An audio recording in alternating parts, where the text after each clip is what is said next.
अब हम करेंगे चैप्टर 4 क्वाड्रेटिक इक्वेशन का क्वेश्चन नंबर फर्स्ट। आइए रीड करते हैं क्वेश्चन क्या है।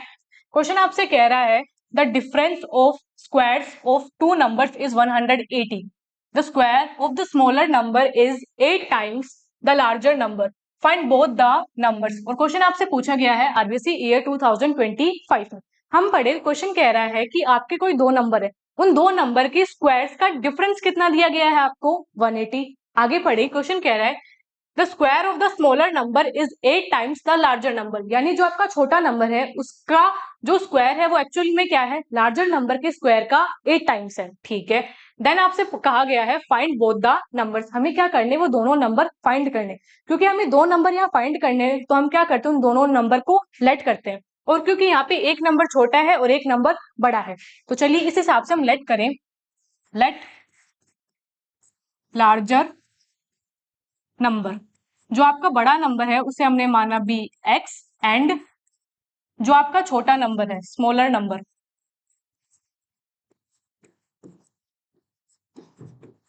B Y. आपने माना कि जो आपका लार्जर नंबर है वो क्या है, एक्स, और जो स्मॉलर नंबर है वो वाई है।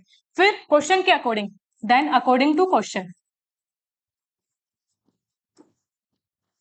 Then according to question, question के अकॉर्डिंग आपसे कहा गया था कि जो दोनों नंबर है उनकी स्क्वायर्स का डिफरेंस कितना दिया गया है 180।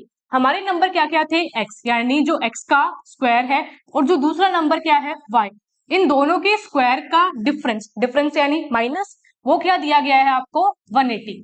ये हुई आपकी पहली इक्वेशन, तो हमने माना ये है आपकी इक्वेशन नंबर 1।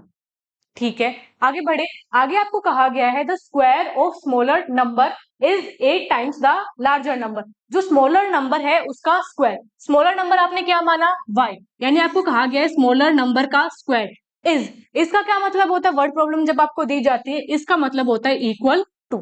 सो आगे पढ़े, square of smaller number is 8 times the larger number. 8 times का मतलब होता है multiply, larger number, larger number क्या था आपका x, यानी ये क्या है आपकी सेकेंड इक्वेशन।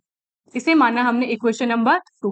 अब आपको दो इक्वेशन प्रोवाइड की गई है, आपको इन्हें सोल्व करके क्या लेके आनी है, x और y की वैल्यू। हम अगर ध्यान से देखें कि जो आपकी फर्स्ट इक्वेशन है उसमें हम वाई स्क्वायर की वैल्यू पुट कर सकते हैं, तो चलिए करते हैं।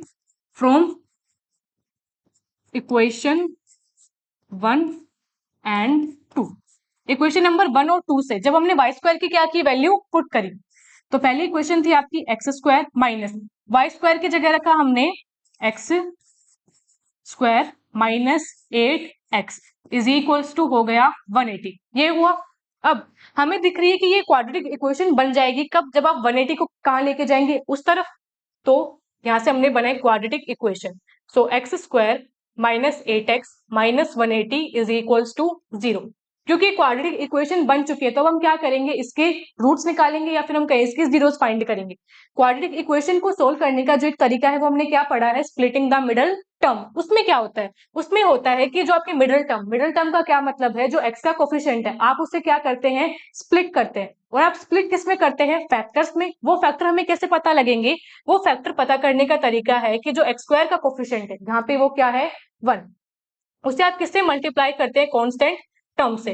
तो आंसर आया आपका माइनस का 180। और जो आपके मिडिल टर्म है या एक्स का कोफिशिएंट है उसे एज इट इज लिखा जाता है। यहाँ पे जो मिडिल टर्म है वो क्या है आपका माइनस का 8। अब हमारा काम है कि हमें से दो नंबर ढूंढने हैं जिन्हें मल्टीप्लाई करके आंसर आएगा माइनस का 180, जिन्हें एड सब्ट्रैक्ट करके आंसर क्या आएगा माइनस का 8। ऐसे दो नंबर 180 लाने का तरीका है आपका 18 टेंजा। अब हमारे सामने ये है क्वेश्चन कि अब किसको माइनस का रखें किसको प्लस का रखें। देखिए आपको 8 किसका चाहिए, माइनस का। 8 माइनस का कब आएगा, जब 18 का क्या रखेंगे माइनस का, 10 को किसका रखेंगे प्लस का।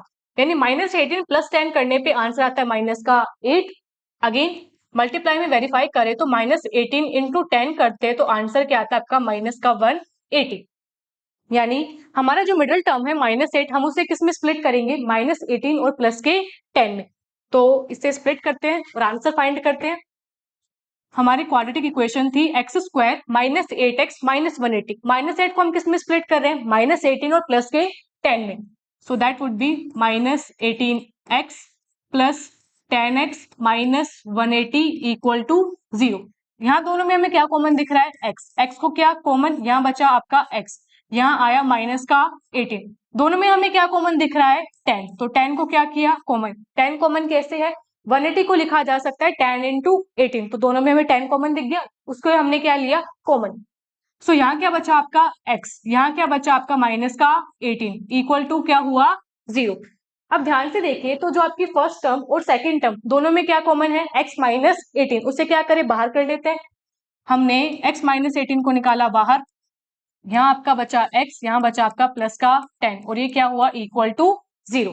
अब यहाँ पे सिचुएशन बनी है कि दो टर्म्स है जिन्हें मल्टीप्लाई करके आंसर क्या आ रहा है आपका? 0।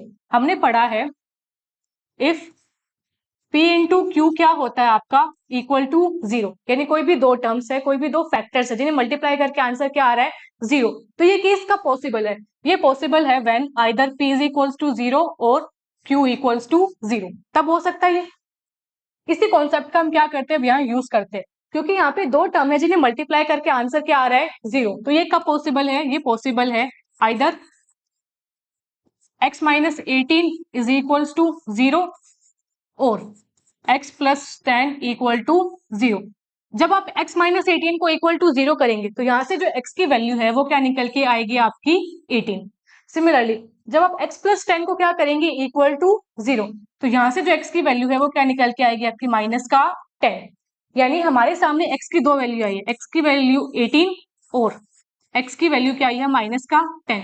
अब इन दोनों में से वैल्यू हम कौन से एक्सेप्ट करें, तो वो हमें कैसे पता लगेगा? अगर हम ध्यान से देखिए इक्वेशन नंबर 2 को, इक्वेशन नंबर 2 आपको क्या कह रही है कि x की जो भी वैल्यू आएगी आप उसे जब 8 से मल्टीप्लाई करेंगे तो वो किसके बराबर है? y के स्क्वायर के। इससे हमें कैसे पता लगेगा x की वैल्यू का? ध्यान से देखिए, y का स्क्वायर है, किसी भी नंबर का स्क्वायर हमेशा क्या होता है? पॉजिटिव, यानी इस साइड जो नंबर आना है वो क्या बनेगा? पॉजिटिव। तो राइट हैंड साइड भी क्या होगा? पॉजिटिव ही होगा। राइट हैंड साइड पॉजिटिव होगा कब? जब x की वैल्यू क्या रही होगी? पॉजिटिव। यानी हमें पता लग गया कि हम जो x की पॉजिटिव वैल्यू है सिर्फ उसे अपने आंसर में ले सकते हैं। तो हम क्या कहेंगे? हेंस फ्रॉम इक्वेशन 2, इक्वेशन 2 से हमें क्या पता लगा कि x की जो वैल्यू है वो क्या आई है? आपकी 18।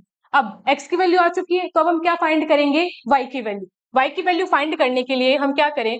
हमने देखा है जो y स्क्वायर है वो किसके बराबर है? आपका 8x के, 8x के बराबर है। तो अब क्या करें? x की वैल्यू हम फाइंड कर चुके हैं, उसे पुट करें तो 8 इंटू 18, यही हुआ। 18 8 जा 144, टेबल याद होनी चाहिए हमें। सो y स्क्वायर किसके बराबर आया? आपके 144 के। अब क्या करेंगे? y की वैल्यू फाइंड करेंगे। y की वैल्यू फाइंड करनी है तो क्या लेंगे? रूट्स लेंगे। तो यहां से जैसे आपने क्या लिया? रूट, तो रूट 144 और सामने क्या आता है आपका? प्लस और माइनस। रूट 144, 144 किस नंबर का स्क्वायर है? 12 का।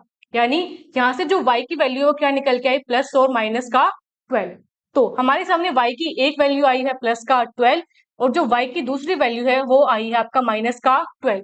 x की वैल्यू हम निकाल चुके हैं, y की वैल्यू आ चुकी है, यानी हमारा फाइनल आंसर भी आ चुका है। आपसे पूछा गया था कि वो दोनों नंबर फाइंड कीजिए। सो बोथ द नंबर्स, अब वो नंबर्स क्या क्या है? So both the numbers are, अब वो दोनों नंबर क्या है? अगर हम माने कि आपकी x की वैल्यू क्या है? 18, तो उसके साथ y की एक वैल्यू क्या हो सकती है? 12। एंड दूसरा केस क्या हो सकता है कि जब x की वैल्यू 18 होगी तो y की वैल्यू क्या हो सकती है? माइनस का 12। तो आपके जो दोनों नंबर है वो है 18, 12 एंड 18, माइनस 12। ये हो गया इस क्वेश्चन का फाइनल आंसर।